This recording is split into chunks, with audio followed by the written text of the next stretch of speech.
Hello, నేను miss రావు. జగన్మోహన్ రెడ్డితో అంటకాగినటువంటి వాళ్ళు, జగన్మోహన్ రెడ్డికి వీర విధేయులుగా వ్యవహరించినటువంటి వాళ్ళు ఒక్కొక్కళ్ళుగా వెళ్ళిపోతూ ఉన్నారు. అలాంటి వాళ్ళల్లో ఇప్పుడు అసెంబ్లీ సెక్రటరీ జనరల్ రామాచార్యులు ఒకరు. ఆయన కూడా వెళ్ళిపోయారు రాజీనామా చేసి. ఆ వెళ్ళేటప్పుడు కూడా విధేయతను ప్రదర్శించడమే రామాచార్యుల యొక్క గొప్పతనంగా వైఎస్ఆర్ కాంగ్రెస్ పార్టీ భావిస్తుంది. వాస్తవంగా స్పీకర్గా ఉన్నటువంటి అయ్యన్న పాత్రుడికి ఆయన రాజీనామా లెటర్ను అందజేయాలి. కానీ మండల్ చైర్మన్గా ఉన్నటువంటి మోషేరాజుకి ఇచ్చి వెళ్ళిపోయారు రామాచార్యులు. సో ఆయన రాజీనామా చేసి వెళ్తూ కూడా జగన్మోహన్ రెడ్డి విధేయతను ప్రదర్శించారు రామాచార్యులు. అసలు ఇంతకీ ఈ రామాచార్యులు ఎవరు? ఈయన ఎందుకు ఇప్పుడు రిజైన్ చేసి అసెంబ్లీ సెక్రటరీ జనరల్కి వెళ్ళిపోయారు అనే దాని మీద మనం విశ్లేషణ చేసుకుందాం. దానికంటే ముందు ఆయన ప్రొఫైల్ ఏంటి, ఆయన పుట్టుపూర్వోత్తరాలు ఏంటి అనేది ఒకసారి పరిశీలిద్దాం. Ramacharyulu assembly secretary general. సాధారణంగా అసెంబ్లీకి సెక్రటరీ జనరల్ అనేవాళ్ళు ఉండరు, ఓన్లీ సెక్రటరీ మాత్రమే ఉంటారు, అసెంబ్లీ సెక్రటరీ మాత్రమే ఉంటారు. ఉమ్మడి ఆంధ్రప్రదేశ్లోనే కాదు, భారతదేశంలో ఉండేటువంటి ఏ రాష్ట్రంలో కూడా అసెంబ్లీకి సెక్రటరీ మాత్రమే ఉంటారు. కానీ జగన్మోహన్ రెడ్డి సెక్రటరీ జనరల్ని క్రియేట్ చేశారు. క్రియేట్ చేసి రామాచార్యులని ఢిల్లీ నుంచి తీసుకొచ్చి ఒక వినూత్నమైనటువంటి పదవిని క్రియేట్ చేసి జగన్మోహన్ రెడ్డి ఆయనకి అప్పచెప్పారు. ఆ విధమైనటువంటి విశిష్టాధికారాలతోటి పోస్ట్ని క్రియేట్ చేశారు జగన్మోహన్ రెడ్డి. అంటే రామాచార్యుల ద్వారా జగన్మోహన్ రెడ్డి ఎంత లబ్ధి పొందారు ఢిల్లీలో పార్లమెంట్లో అనేది ప్రత్యేకంగా చెప్పవసరం లేదు. సో రామాచార్యులు విద్యార్హతలు ఎంఏ, ఎల్ఎల్బి, పిహెచ్డి. చదువు పరంగా ఉన్నత విద్యను అభ్యసించారు రామాచార్యులు. ఎంఏ, ఎల్ఎల్బి, పిహెచ్డి, అద్భుతమైనటువంటి ఉన్నత విద్య. 1983లో రాజ్యసభ సెక్రటరియట్లో ఉద్యోగం సంపాదించారు. సో రాజ్యసభ సెక్రటరియట్లో 83లో ఆయన ఉద్యోగం సంపాదించి అప్పటి నుంచి అక్కడే జాబ్ చేస్తూ వచ్చారు. 2018లో ఆయనకి రాజ్యసభ సెక్రటరీగా ప్రమోషన్ వచ్చింది.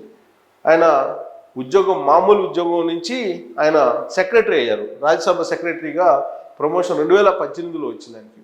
2021లో రాజ్యసభ సెక్రటరీ జనరల్గా నియామకం అయింది. జనరల్గా పార్లమెంట్లో మాత్రమే సెక్రటరీ జనరల్ అనేటువంటి పదవి ఉంటుంది. సో రాజ్యసభ సెక్రటరీ జనరల్గా 2021లో ఆయన నియామకం అయ్యారు. ఆ పదవి నుంచి ఒక ఉద్యోగి రాజ్యసభకు ఎంపిక కావడం అనేది ఒక రామాచార్యుల విషయంలోనే సాధ్యమైంది. సెక్రటరీ జనరల్గా ఒక మామూలు ఉద్యోగి రాజ్యసభకు సెక్రటరీ జనరల్గా కావడం అనేది. గతంలో ఎప్పుడు కూడా ఐఏఎస్లకు మాత్రమే ఈ సెక్రటరీ జనరల్ రాజ్యసభ అనేది దక్కేది. కానీ వెంకయ్య నాయుడు రాజ్యసభ చైర్మన్గా ఉండగా తెలుగువాడు అనేటువంటి ఉద్దేశంతో రాజ్యసభ సెక్రటరీ జనరల్గా ఈయన నియమించారు అనేటువంటి ఒక చర్చ అప్పట్లో నడిచింది. కానీ 73 రోజులకే రాజ్యసభ సెక్రటరీ జనరల్ పదవి నుంచి ఈయన తొలగింపబడ్డారు. అంటే ఈయన ఏం చేస్తుంటారు అనేది ప్రత్యేకంగా చెప్పవసరం లేదు. రిటైర్మెంట్ తర్వాత రాజ్యసభ సెక్రటరీ సలహాదారు పదవి ఇవ్వడం జరిగింది. రిటైర్మెంట్ తర్వాత రాజ్యసభ సెక్రటరీకి సలహాదారు పదవి ఇవ్వడం జరిగింది. 2022 డిసెంబర్లో ఏపీ అసెంబ్లీ వ్యవహారాల కన్సల్టెంట్గా ఈయన నియమించారు. ఆ తర్వాత 2023 ఏప్రిల్, అంటే జగన్మోహన్ రెడ్డి ముఖ్యమంత్రిగా ఉన్నటువంటి హయాం మొత్తం నేను చెప్తున్నా, అసెంబ్లీ సెక్రటరీ జనరల్గా నియమించారు జగన్మోహన్ రెడ్డి. ఫస్ట్ టైము ఆయన ఆంధ్రప్రదేశ్కి రిటైర్ అయిన తర్వాత 2022 డిసెంబర్లో కేవలం కన్సల్టెంట్గా మాత్రమే వచ్చారు. ఆ తర్వాత జగన్మోహన్ రెడ్డి వీర విధేయతను ప్రదర్శించారు రామాచార్యులు. దాంతో ఆయనకి ఏకంగా అసెంబ్లీ సెక్రటరీ జనరల్గా నియమించారు. ఒక్క రోజులో assembly secretary general post Jaganmohan Reddy సృష్టించాడు. ఒకే ఒక్క రోజులో రామాచార్యుల కోసం తన విశిష్టాధికారాలతో జగన్మోహన్ రెడ్డి సెక్రటరీ జనరల్ అనేటువంటి పోస్ట్ని క్రియేట్ చేశారు. అది కేవలం జగన్మోహన్ రెడ్డికే సాధ్యం. ఏ సీఎం కూడా ఆ విధంగా చేయలేరు. రిటైర్డ్ ఉద్యోగుల పదవుల నుంచి తప్పుకోవాలని కేంద్రం ఆదేశం. వాస్తవంగా రిటైర్డ్ ఉద్యోగులు ఎవరైతే ఉన్నారో వాళ్ళు పదవుల నుంచి తప్పుకోవాలని కేంద్రం ఆదేశం ఉన్నప్పటికీ కూడా రామాచార్యులకు పెద్దపీట వేసి సెక్రటరీ జనరల్గా జగన్మోహన్ రెడ్డి ఇచ్చారు పదవిని. ఇక కేంద్ర ఆదేశాలను పట్టించుకోకుండా ఏపీ అసెంబ్లీ సెక్రటరీ జనరల్గా రామాచార్యులను నియమించారు జగన్మోహన్ రెడ్డి. అంటే ఢిల్లీ నుంచి అమరావతి వరకు లేదా తాడేపల్లి వరకు ఎంత లాబింగ్ నడిచి ఉంటుంది అనేది మనకు అర్థమవుతుంది. ఒక వైసీపీ రెబల్ ఎమ్మెల్యేలు ఎమ్మెల్సీలపైన అనర్హత వేటులో కీలక పాత్ర పోషించారు. వైఎస్ఆర్ కాంగ్రెస్ పార్టీకి సంబంధించినటువంటి కొంతమంది ఎమ్మెల్యేలు ఆ పార్టీని వీడి వెళ్ళారు, అలాగే ఎమ్మెల్సీలు కూడా వెళ్ళారు. వాళ్ళ మీద అనర్హత వేటు వేయటంలో రామాచార్యులు కీలకమైనటువంటి పాత్రను పోషించారు. సో ఎన్నికల ముందు ఎమ్మెల్సీలుగా ఉన్నటువంటి సి రామచంద్రయ్య లాంటి వాళ్ళు, అలాగే వైఎస్ఆర్ కాంగ్రెస్ పార్టీ నుంచి అప్పట్లో రామనారాయణ రెడ్డి, కోటమిరెడ్డి శ్రీధర్ రెడ్డి ఇలాంటి వాళ్ళు వెళ్ళిపోయారు.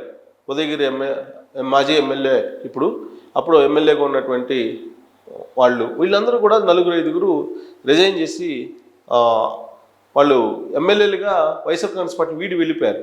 వాళ్ళ మీద అనర్హత వేటు వేయాలని ఆ రోజు ఉన్నటువంటి జగన్మోహన్ రెడ్డి ప్రభుత్వం స్పీకర్కు కంప్లైంట్ చేసింది.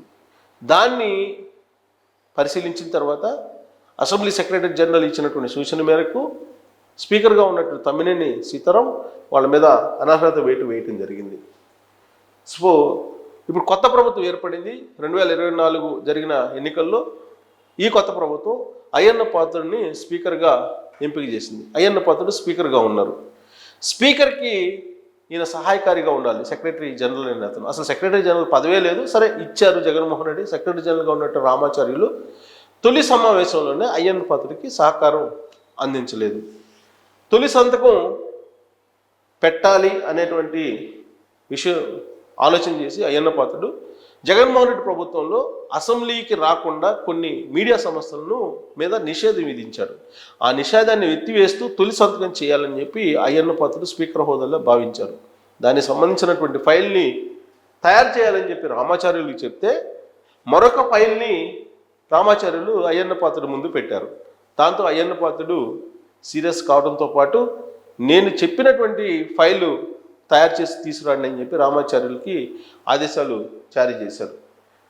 జగన్ ప్రభుత్వం పోయింది, కొత్త ప్రభుత్వం వచ్చింది, అయ్యన్న పాత్రుడు స్పీకర్ అయ్యారు. అయినప్పటికీ కూడా జగన్మోహన్ రెడ్డి వీర విధేయతను రామాచార్యులు ప్రదర్శిస్తూ వచ్చారు. సో అయ్యన్న పాత్రుడు దెబ్బకు రామాచార్యులు సెటరైట్ కాలేక ఇప్పుడు ఏకంగా రాజీనామా చేస్తూ వెళ్తూ కూడా స్వామి భక్తిని ప్రదర్శించారు జగన్మోహన్ రెడ్డికి. అసెంబ్లీ సెక్రటరీ జనరల్ పదవికి రాజీనామా చేశారు ఎట్టకేలకు రామాచార్యులు. అంతవరకు ఓకే.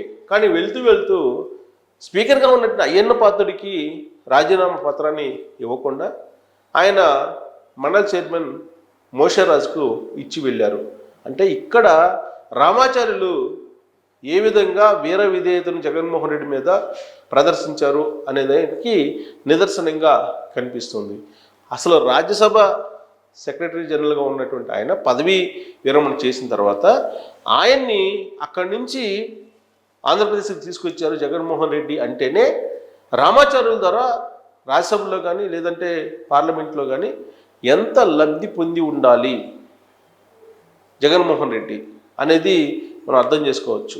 అంటే పార్లమెంటు వేదికగా ఓట్ ఫర్ నోట్ లాగా నోట్ ఫర్ క్వశ్చన్ అనేది చాలా కాలంగా నడుస్తూ ఉంది.